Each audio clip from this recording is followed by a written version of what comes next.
खालील विधाने विचारात घ्या।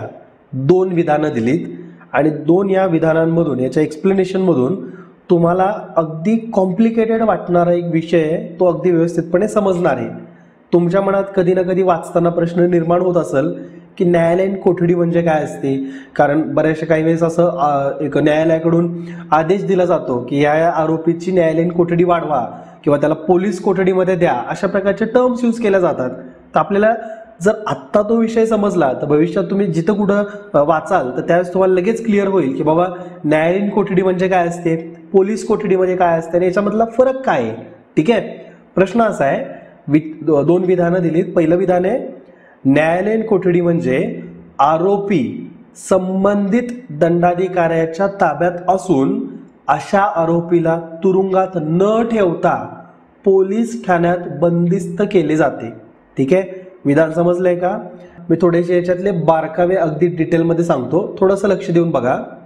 न्यायालयीन कोठडी म्हणजे काय याची व्याख्या देण्याचा प्रयत्न पहिल्या विधानामध्ये केलाय की न्यायालयीन कोठडी म्हणजे अशी कोठडी आहे की जिथं आरोपी हा संबंधित दंडाधिकाऱ्याच्या ताब्यामध्ये असतो, पण हा आरोपी तुरुंगामध्ये न ठेवता पोलीस ठाण्यामध्येच बंदिस्त त्याला केलेलं असतं, असं या विधानामध्ये दिलंय। दुसरं विधान आहे, न्यायालयीन कोठडी दरम्यान खटल्याचा प्रभारी पोलीस अधिकारी न्यायालयाच्या परवानगी शिवाय संशयिताची चौकशी करू शकत नाही, असं या दुसऱ्या विधानामध्ये दिलंय। ओके, अर्थ लागतोय का याचा? न्यायालयीन कोठडी दरम्यान जो आरोपी पोलीस ठाण्यामध्ये बंदिस्त करून ठेवलाय तर त्याच्या संदर्भात असं विधान दिलंय की खटल्याचा जो एक प्रभारी पोलीस अधिकारी जो आहे तर तो न्यायालयाच्या परवानगीशिवाय संशयिताची म्हणजे जो ज्याला अटक करून त्याच पोलीस ठाण्यात ठेवलंय अशाची चौकशी करू शकत नाही, असं या दुसऱ्या विधानामध्ये दिलंय। तर वरीलपैकी कोणतं विधान योग्य आहे असं आपल्याला विचारलंय, तर या दोन विधानांपैकी फक्त विधान 2 जे आहे ते करेक्ट आहे। म्हणजे न्यायालयीन कोठडी एखाद्याला जर झाली तर खटल्याचा जो प्रभारी पोलीस अधिकारी असतो तर तो न्यायालयाच्या परवानगीशिवाय त्या आरोपीची किंवा संशयिताची चौकशी करू शकत नाही, हे विधान करेक्ट आहे। न्यायालयीन कोठडीची जी व्याख्या दिलेली आहे ना पहिल्या विधानामध्ये, ही थोडी चुकीची दिली आहे। न्यायालयीन कोठडी म्हणजे काय, तर एक आरोपी संबंधित दंडाधिकाऱ्याच्या कोठडीत असतो आणि तो तुरुंगामध्ये ठेवण्यात येतो। ठीक आहे, इथं काय म्हटलेलं आहे, तुरुंगात न ठेवता पोलीस ठाण्यात बंदिस्त केलं जातं, तर हे विधान चुकीचं आहे। न्यायालयीन कोठडी म्हणजे असा जो आरोपी आहे तर त्याला संबंधित दंडाधिकाऱ्याच्या ताब्यात तो असतो आणि तो तुरुंगामध्ये असतो, ना की पोलीस ठाण्यामध्ये। ठीक आहे, लक्षात ठेवायचं हे थोडं वाक्य जे आहेत ना किंवा शब्द जे आहेत हे आयोग अशाच पद्धतीने देणार आहे आणि तुमचा मार्क घेणार आहे, पण आपण आता अभ्यास करतो त्याच्यामुळे आपल्याला मार्क पडेलच। ठीक आहे, पोलीस कोठडीत असताना एक आरोपी पोलीस ठाण्यामध्ये बंद असतो, पण न्यायालयीन कोठडीमध्ये आरोपी ज्यावेळेस न्यायालयीन कोठडीमध्ये त्याला पाठवलं जातं त्यावेळेस तो तुरुंगामध्ये बंद असतो, पोलीस कोठडीमध्ये नाही। ठीक आहे, पोलीस कोठडीमध्ये असताना तो पोलीस ठाण्यामध्ये बंद असतो, हा फरक लक्षात आला असं जातं तुमच्या। ठीक आहे, आणि जे दुसरं विधान जे बरोबर आहे त्याच्यामध्ये असा अर्थ निघतोय की न्यायालयीन कोठडी दरम्यान प्रकरणाचा जो प्रभारी पोलीस अधिकारी आहे हा संशयिताची चौकशी करू शकतो, परंतु दंडाधिकाऱ्यांच्या पूर्व परवानगीनेच। ठीक आहे, म्हणजे त्याला संबंधित दंडाधिकारी जे आहेत किंवा जे न्यायालयीन परवानगी घ्यायची तर ती जर परवानगी घेतली तर हा पोलीस अधिकारी या संशयिताची चौकशी करू शकतो न्यायालयीन कोठडीमध्ये असताना। ओके, आणि हीच पोलीस कोठडी बाबतीत काय होते माहिती का, ज्यावेळेस एखादा आरोपी हा पोलीस कोठडीमध्ये असतो म्हणजे पोलीस ठाण्यामध्ये बंद असतो तर त्यावेळेस पोलीस अधिकारी हे संशयिताची चौकशी करू शकतात। फक्त एक कंडिशन अशी आहे की अटक केल्यापासूनच्या 24 तासांच्या आत त्याला न्यायालयात हजर करणं किंवा मॅजिस्ट्रेट समोर हजर करणं हे बंधनकारक आहे। ठीक आहे, म्हणजे न्यायालयीन कोठडी आणि पोलीस कोठडी याच्यातला फरक तुम्हाला समजलाय का? न्यायालयीन कोठडी दरम्यान न्यायालयाची परवानगी घेऊन पोलीस अधिकारी चौकशी करू शकतो, पण पोलीस कोठडीमध्ये असताना तो पोलीस अधिकारी चौकशी करू शकतो, फक्त पुढच्या 24 तासांमध्ये त्याला जो आरोपी आहे त्याला न्यायालयामध्ये हजर करावं लागतं।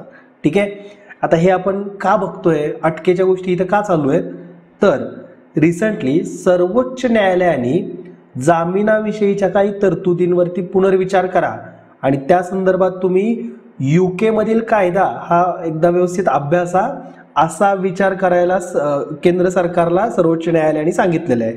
ठीक आहे, म्हणजे सर्वोच्च न्यायालयाने थोडासा इथं केंद्राला सल्ला दिलेला आहे की तुम्ही अशा प्रकारे UK म्हणजे युनायटेड किंगडमचे जे कायदे आहेत तर त्या धर्तीवरती विशेष कायद्याचा विचार करा, असा सल्ला सर्वोच्च न्यायालयाने भारत सरकारला दिलेला आहे. ठीक आहे, जामीन हा भारतातील फौजदारी न्यायव्यवस्थेचा एक महत्त्वाचा पैलू आहे, ज्यामुळे एखाद्या आरोपीला काही अटींवरती कोठडीतून सोडलं जातं. जामीन म्हणजे त्याला कोठडीतून सोडलेलं आहे.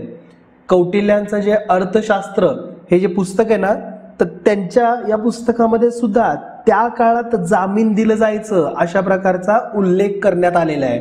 म्हणजे एखाद्या व्यक्तीला जामीन देणं ही जी संकल्पना आहे, हा कॉन्सेप्ट जो आहे हा खूप प्राचीन काळापासून आपल्याला बघायला मिळतोय.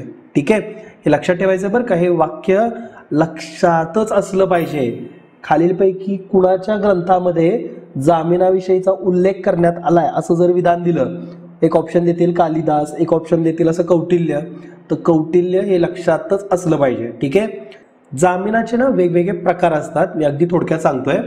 जामीन हे वेगवेगळ्या त्या अटक केलेल्या व्यक्तीला कशा प्रकारे सूट दिली जाते याच्यावरती जामिनाचे प्रकार ठरतात.